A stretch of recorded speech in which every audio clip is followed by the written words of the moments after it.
옆 사람과 함께 인사를 나누겠습니다. 예수 외에는 구원이 없습니다. 오늘 말씀의 제목은 구원의 이름 예수입니다. 우리가 어떻게 사느냐 하는 것은 그 사람이 가지고 있는 관에 따라서 모든 것이 달라집니다. 그래서 올바른 관점을 가지고 있어야 올바른 판단을 하게 되고 올바른 결정을 할 수 있습니다. 그래서 이 관이 참 중요합니다. 인생을 보는 관점을 인생관이라고 합니다. 어떤 사람은 돈을 벌면은 여행을 가는 사람이 있고, 어떤 사람은 공부를 하는 사람이 있고, 또 어떤 사람은 차를 사는 사람이 있고, 다양하게 있습니다. 저 사람은 왜 저래? 라고 말할 수 없는 게 그게 그 사람이 가지고 있는 돈에 대한 가치관입니다. 이처럼 인생을 보는 관점이 인생관인데 세상 사람들의 인생관은 뭡니까? 운명론입니다. 공산주의의 이 인생관은 바로 유물론입니다. 우리 기독교는 창조론입니다. 이렇게 자기가 가지고 있는 관에 따라서 세상 살아가는 것이 어떤 사람은 낙관주의로 살아가기도 하고 어떤 사람은 비관주의로 살아가기도 하고 어떤 사람은 한 번 사는 인생인데 내 마음대로 한번 살아보자 쾌락주의, 또 금욕주의 등이 나오게 됩니다. 이런 모든 사상이 자신의 삶과 인생을 결정하게 됩니다. 자, 그러면은 내가 가지고 있는 하나의 사상도 관도 우리 인생을 결정한다면은 내가 가지고 있는 신앙생활에 있어서 중요한 관은 우리 영혼을 좌우하게 됩니다. 우리는 여러 가지 신앙의 관을 가져야겠지만은 그 가운데에서 중요한 것 중에 하나가 바로 교회관입니다. 교회를 어떻게 이해하고 있느냐, 그리고 교회를 어떻게 바라보고 있느냐에 따라서 다양한 교회관이 나오게 되고 그 교회관에 따라서 교회에 대한 헌신, 또 교회에 대한 섬김, 또 교회 성도들과의 관계 모든 것들이 달라집니다. 한 두 가지만 우리가 교회관에 대한 예를 든다면은 어떤 부류에서는 형식적인 교회는 필요가 없다. 교회에 목사가 뭐가 필요 있으며 장로가 뭐가 필요가 있느냐. 그래서 교회관을 무너뜨리는 무교회주의가 있습니다. 그것도 세상에서는 교회라고 합니다. 그러나 여러분들이 정확한 교회관을 가지고 있어야 되죠. 또 하나 잘못된 교회관을 어떤 사람이냐면은 이 잘못된 교회관을 가지고 사람들을 현혹하는 사람들이 있습니다. 그 사람들이 이단과 사입입니다. 여러분, 안상홍 하나님의 나라 겉으로 보기에는 교회입니다. 그러나 그들은 교회라는 이름을 사용하는데 안상홍을 재림주라고 하고 그의 부인 장길자를 하나님 어머니로 신격화해서 살고 있습니다. 이게 전부 다 잘못된 교회관인데 또한 여기에 모여드는 사람들 역시 무교회주의나 또는 안상홍 하나님의 교회나 다른 많은 이단과 사입이 왜 사람들이 저기 모여들까? 신천지에 왜 사람들이 모여들까? 잘못된 교회관이 그들이 마음속에 깊이 각인되어져 있으니까 그쪽으로 흘러가는 겁니다. 자, 이처럼 오늘 이 자리에 계신 우리 모든 성도님들 또 우리 모든 렘넌트들 여러분들이 우리가 신앙생활을 할 때에 가장 중요한 구원은요, 내가 틀린 구원관을 가지고 있어도 구원은 하나님께서 주시는 것이기 때문에 구원은 전적으로 받게 됩니다. 그러나 이 땅 살아가는 동안에 우리가 불신자와 같은 인생을 사는 것이 아니라 분명히 성경에서 말씀하시는 신자의 삶은 불신자를 능가하고 세상을 살리는 빛과 소금의 그 삶을 살라고 말씀을 하셨고 그 증거가 초대교회에 있다는 것입니다. 그렇다면 오늘 저와 여러분들은 반드시 세 가지 교회관을 알고 여러분들이 이해를 해야 됩니다. 자, 교회관에 대해서 많은 이야기를 할 수 있겠지만은 우리와 직접 연결되어진 세 가지 중에 첫 번째, 여러분 자신이 교회입니다. 고린도전서 3장 16절에 너희는 너희가 하나님의 성전인 것과 하나님의 성령이 너희 안에 계시는 것을 알지 못하느냐. 여러분, 내 자신이 바로 교회라는 것, 이게 우리가 가져야 될 첫 번째 교회관입니다. 그래서 성도 개인이 교회임을 기억할 때에 옆에 있는 성도 한 사람 한 사람이 너무나 귀하죠.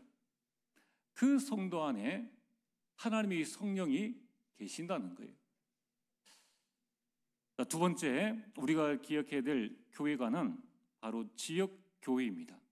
지역교회를 이해해야 됩니다. 이걸 보고 로컬 처치라고 합니다. 사도행전 1장 12절에서 15절에 최초의 교회, 마가 다락방에서 시작되어진 교회, 그래서 우리는 초대교회라고 합니다.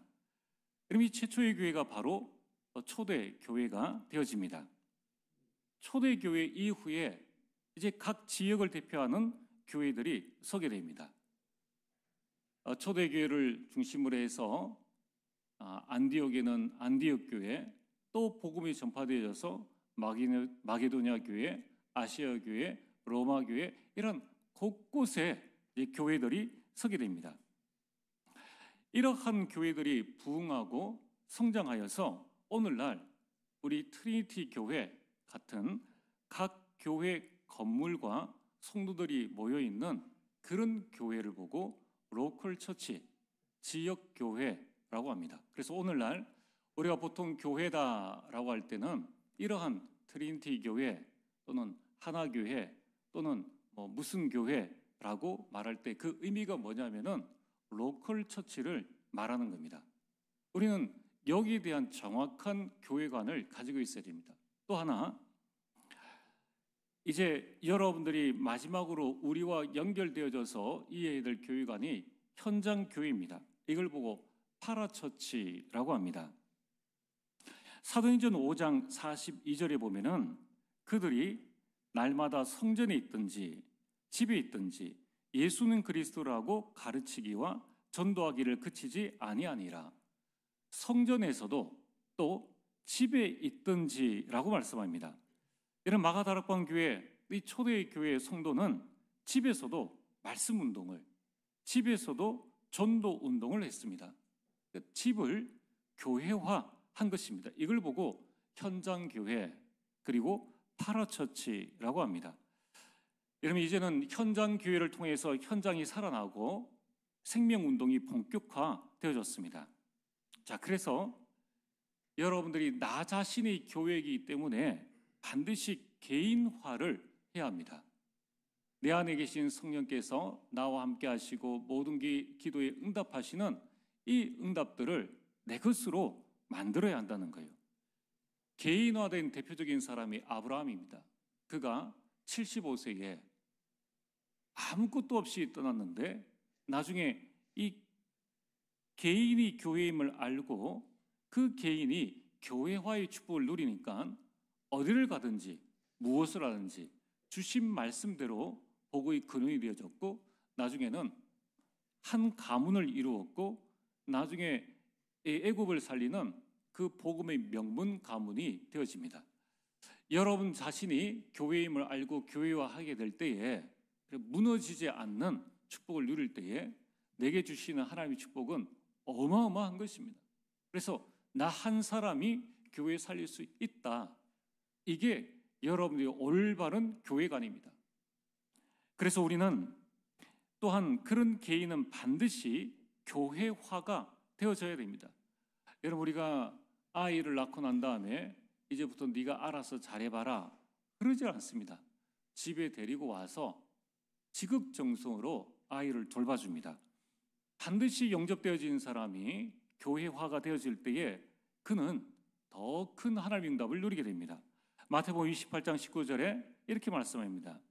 그러므로 너희는 가서 모든 민족으로 제자를 삼고 아버지와 아들과 성령의 이름으로 세례를 베풀고 교회화하라는 것입니다.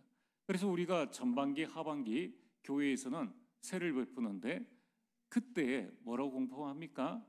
내가 성부와 성자와 성령의 이름으로 아무 계시를 트리니티 교회 교인 된 것을 공포하노라, 공포한다고 말하지 않습니까?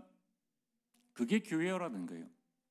또한 이제 교회는 반드시 세계화가 되어져야 됩니다. 마가복음 16장 15절에 너희는 천하 만민에게 가서 복음을 전하라.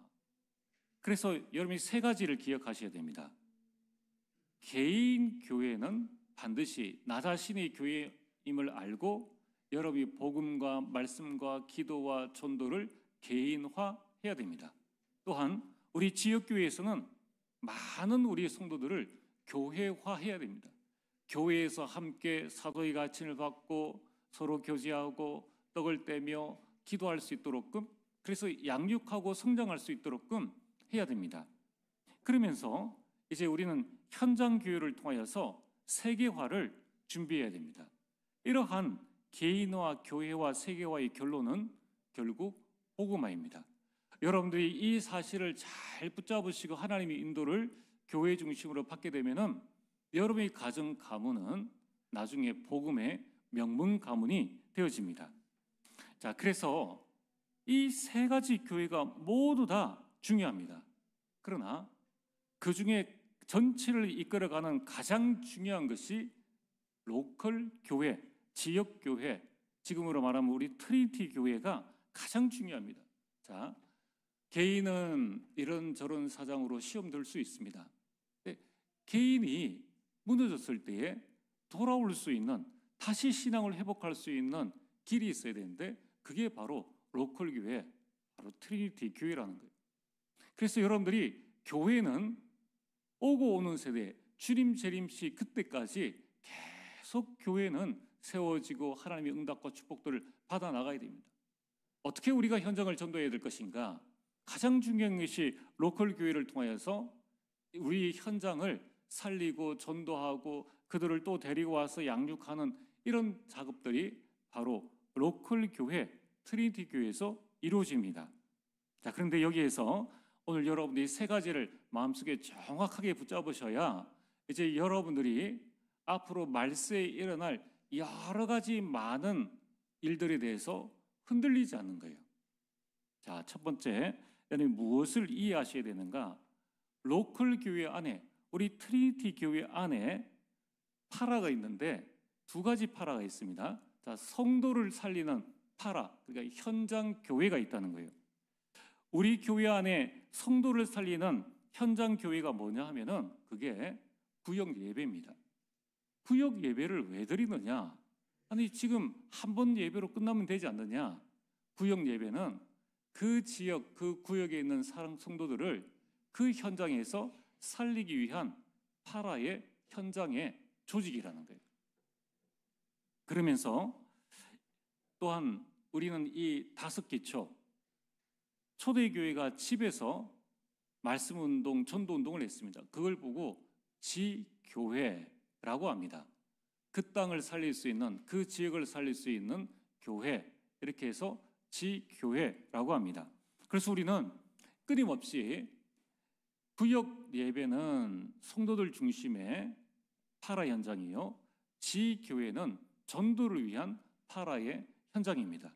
그래서 여러분들이 반드시 6일 문화 동안에 여러분이 구역 예배 또는 이 지교회 아니면은 개인이 말씀 운동을 펴는 다락방 또는 제자들의 모임인 미션홈, 또 삶을 치유하는 미션홈 또는 여러분의 업의 현장에 전문 교회가 열리도록 반드시 기도하셔야 돼요.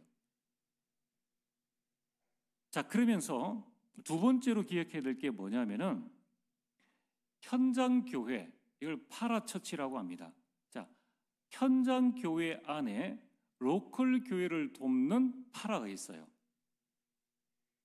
그게 세 가지가 있는데 그 세 가지 중에 총회와 노회가 있습니다. 이 총회, 노회는 현장 교회입니다. 로컬 교회가 아니에요.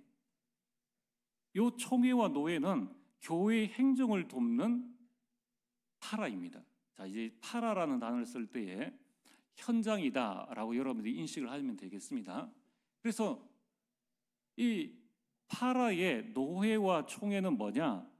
교회의 행정을 돕는 거예요. 자, 트리니티 교회가 지금 어떤 교회냐?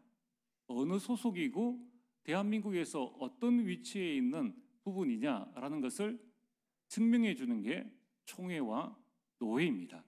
그래서 우리가 총회 소속 증명서를 떼고 그걸 세무서에 내면은 인정이 되어져요. 이러한 역할을 하는 것이 바로 총회와 노회입니다. 또 하나 협회라는 이 파라 조직이 있는데 이 협회는 개교회의 훈련을 돕는 조직입니다. 파라는 있을 수도 있고 없을 수도 있는 거예요. 자, 그래서 세 번째, 로컬과 파라는 함께 가야 됩니다. 이 말의 뜻은 트리니티 교회와 우리 교회의 구역은 같이 가야 되죠. 그래서 여러분들이 구역 예배를 드릴 때에 반드시 구역 예배의 모든 보고를 교회에 해야 되는 겁니다. 그래야지만 전체가 같이 살릴 수가 있는 거예요. 또 구역 예배에 필요한 부분들이 있으면은 지원해 달라고 요청을 하되 구역 예배 헌금은 교회에 드리는 것이 원칙이라는 거예요. 자, 그래서 여러분들 반드시 교회와 구역은 같이 가야 되는 것이 맞고 또 우리 트리니티 교회와 우리가 살고 있는 대구 지역 현장은 같이 가야 되죠. 여기에 있으니까 우리가 대구 지역 복음화를 하는 겁니다. 우리가 여기에서 서울까지 크게 우리가 신경을 쓰지 않아도 됩니다. 왜냐하면 서울에도 하나님이 세우신 로컬 교회가 있기 때문에 하나님의 절대 주권 믿고 하나님의 인도를 받으면 됩니다. 반면에 트리니티 교회와 우리 총회, 노회, 협회는 함께 가야 됩니다. 그러나 중요한 것은 교회가 총회의 시간표, 노회의 시간표, 협회의 시간표를 따라가는 것이 아니라 교회의 시간표에 맞춰서 교회 중심으로 가야 하는 것입니다. 여러분, 총회와 노회와 협회는 교회를 돕는 역할이지 교회를 주도하는 역할을 해서는 안 됩니다. 여러분들이 이 사실을 특별히 우리 중직자들은 잘 이해를 하시고 여기에만 여러분이 확실한 이 교회관을 딱 세우면은 어떤 것이든지 흔들릴 필요가 없어요. 저는 대학 다닐 때 경북대 IBF에 있었습니다. 그때에 내비게이터, CCC 이런 모든 선교단체를 보고 현장에서 세워진 교회, 우리 자신이 교회이기 때문에 이러한 학생들이 모여있는 모임이 곧 교회가 되어지는데 그걸 보고 파라처치라고 합니다. 그래서 우리가 부를 때 선교단체라고 합니다. 선교단체는 있을 수도 있고 없을 수도 있는 거예요. 선교단체의 조직에 우리 목숨을 걸 필요는 없습니다. 지금은 선교단체의 모든 훈련받은 자들이 교회화가 되어졌어요. 제가 선교단체에 있을 때만 해도 심지어 우리 교회에서도 그 당시에 이제 80년대 후반이요 90년대 초반에 그때에 대한예수교 장로회 합동 측에서 우리 교회를 비롯해서 합동 측이 선교단체를 이단으로 규명했습니다. 제가 이단이 되어진 거예요. 말도 안 되는 이야기죠. 거기에서 훈련받았던 많은 이제 대학생들이 어떤 사람은 직장으로, 어떤 사람은 하나님의 부르심을 받아 이 신학교에 가서 교회의 목사를 하고 있습니다. 그러니까 예전에는 교회에서 하지 못했던 일, 제자 훈련이라든가 선교라든가 또는 캠퍼스 사역이라든가 이런 부분을 전혀 못했어요. 개교회 모임은 있어도 통합적인 모임은 전무했습니다. 교회가 손을 못 댔어요. 이제는 거기에서 자란 일꾼들이 교회로 들어가니까 파라 조직이 필요가 없는 겁니다. 그래서 지금은 각 선교단체가 힘이 약해졌죠. 대신 로컬 교회에서 그 파라 현장을 개교회별로 계속 들어가서 후원하고 각자 사역을 하고 있습니다. 이처럼 파라 현장, 협회든지 선교단체든지 그것은 로컬 교회를 돕는 역할이지 파라나 협회가 또 선교단체가 개교회에 영향을 주어서는 안 되는 겁니다. 그래서 지금은 선교단체가 약해졌다. 그게 크게 중요하지 않아요. 이제 개교회에서 다 제자 훈련을 합니다. 개교회에서 다 선교사를 파송하고 다 운영을 하고 있습니다. 파라는 형편에 따라서 여러분들이 지교회 모임을 했다가 안 할 수도 있어요. 그러나 교회를 올해 하고 내년에 문 닫자. 그렇게 해서는 안 되는 거예요. 여러분이 이 사실을 잘 기억을 하신다면은 여러분들이 내가 무엇을 중심으로 신앙생활을 해야 될 것인가 하는 부분들을 알게 됩니다. 여러분들은 딴 거 볼 필요 없어요. 세상이 어떠하냐 그것하고 우리하고는 아무 상관없습니다.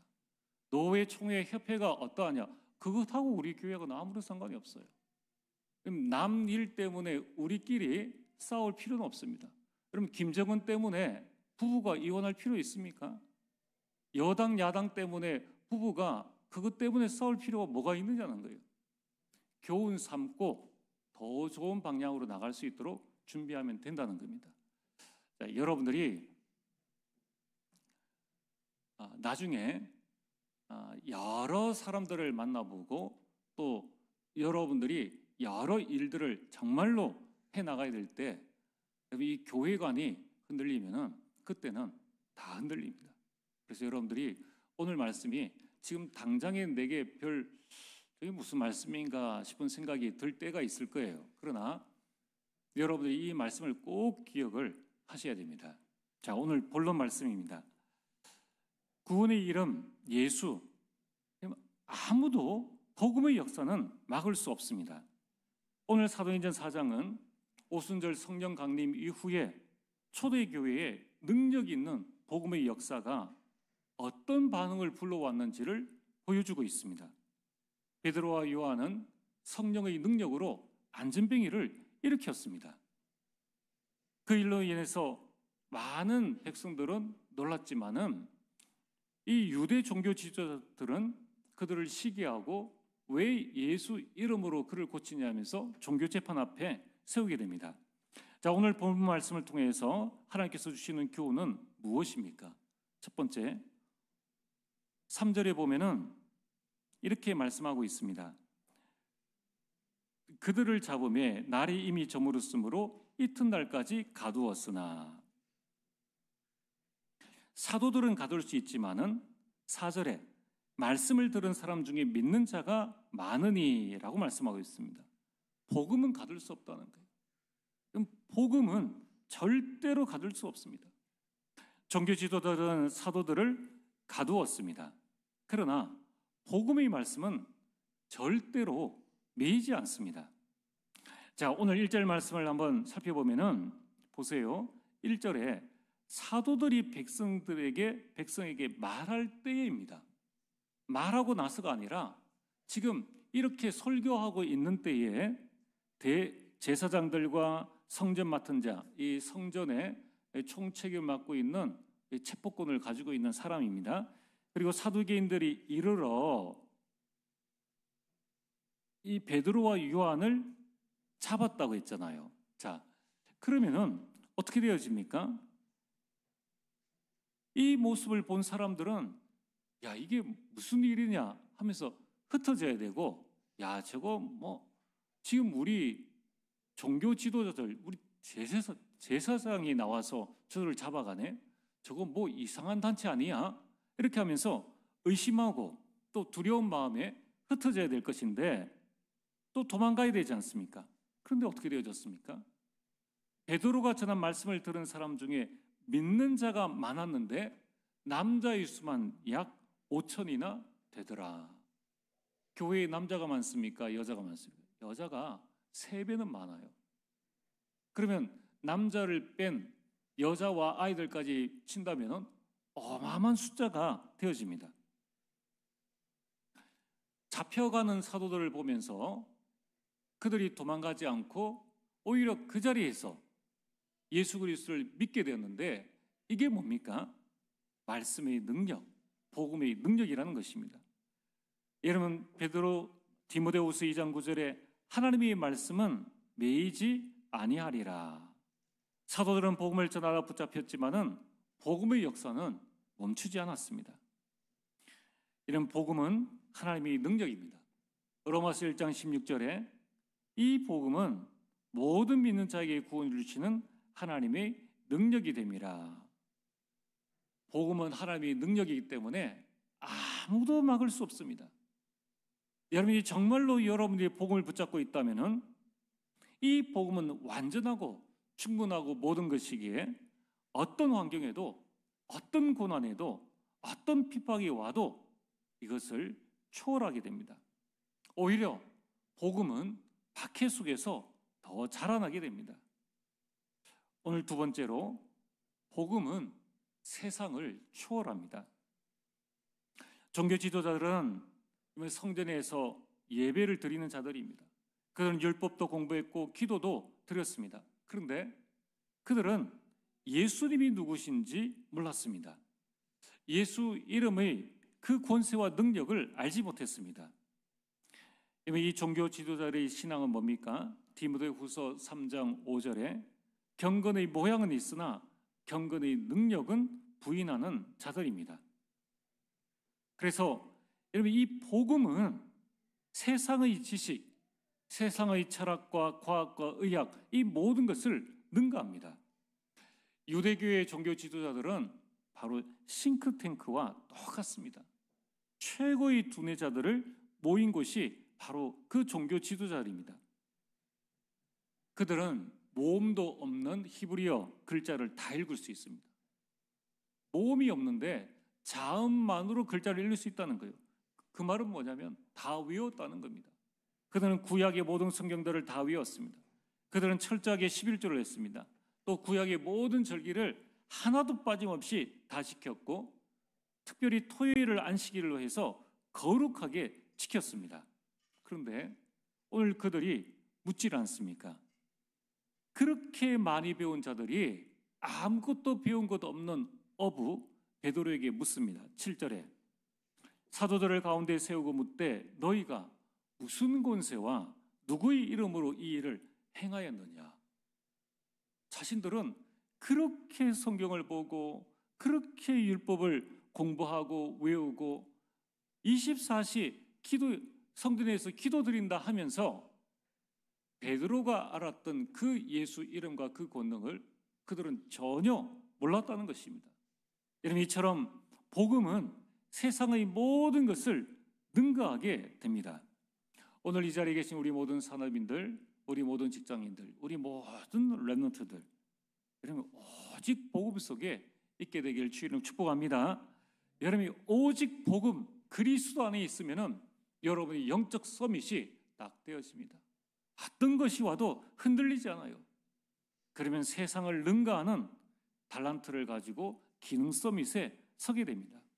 이제 여러분 그 기능을 가지고 세상의 모든 흑암과 문화, 여러분 가정 가문에 아직까지 남아있는 창세기 3장의 그 어둠의 흑암을 완전히 무찌르는 꺾는 문화 서밋에 서게 됩니다. 여러분들이 지금의 영적 상태는 어떻습니까?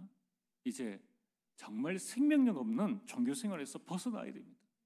이제 우리 마음의 모든 시기와 질투와 모든 염려들을 다 내려놓고 지금부터 생명력 있는 신앙생활을 누리시길 바랍니다. 요한복음 15장 5절에 나는 포도나무요 너희는 가지라. 그가 내 안에 내가 그 안에 거하면 사람이 열매를 많이 맺나니 나를 떠나서는 너희가 아무것도 할 수 없음이라. 붙어만 있으면 됩니다. 여러분도 오늘부터 붙어있는 연습을 하시길 바랍니다. 복음을 묵상하는 시간을 꼭 가지십시오. 복음에 집중하는 나만의 시간, 얼마를 가져야 되느냐 중요하지 않습니다. 1분을 할 수 있으면 1분을 하셔도 되고 아침에 할 수 있으면 아침에 하면 됩니다. 이것을 계속 지속하기만 하면 됩니다. 그 시간에 여러분들이 강단 말씀을 묵상하시든지 구원의 길 말씀을 묵상하시든지 777을 묵상하시든지 393을 묵상하시든지 아무 거든지 상관없습니다.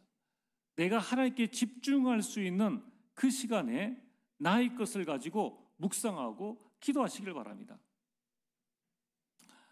이것을 보고 24라고 합니다. 그러면은 여러분들에게 하나님의 응답이 오게 됩니다. 그걸 보고 25라고 합니다. 여러분, 이 응답은 영원까지 이르게 됩니다. 주님 재림하시는 그날까지. 아브라함이 받은 그 24의 응답과 축복이 나중에 아브라함이 죽고 난 다음에 전혀 아브라함이 얼굴도 본 적 없는 요셉에 이르러 영원의 응답까지 오게 된 것입니다. 여러분들에게 응답이 없습니까? 여러분 다음 세대에, 여러분 후대에 반드시 그 응답은 온다는 겁니다. 오늘 세 번째로, 예수 그리스도 외에 다른 구원의 이름은 없습니다. 오늘 12절에 다른 이로서는 구원을 받을 수 없나니 천하 사람 중에 구원을 받을 만한 다른 이름을 우리에게 주신 일이 없습니다. 동명이인 예수는 많습니다. 이름은 같은데 다른 사람인 예수는 많습니다. 그 당시에 예수라는 이름의 사람은 많았습니다. 그래서 마태복음 24장 4절과 5절에 말세에 일어날 일에 대해서 이미 경고의 말씀을 하셨습니다. 예수께서 대답하여 이르시되 너희가 사람의 미혹을 받지 않도록 주의하라.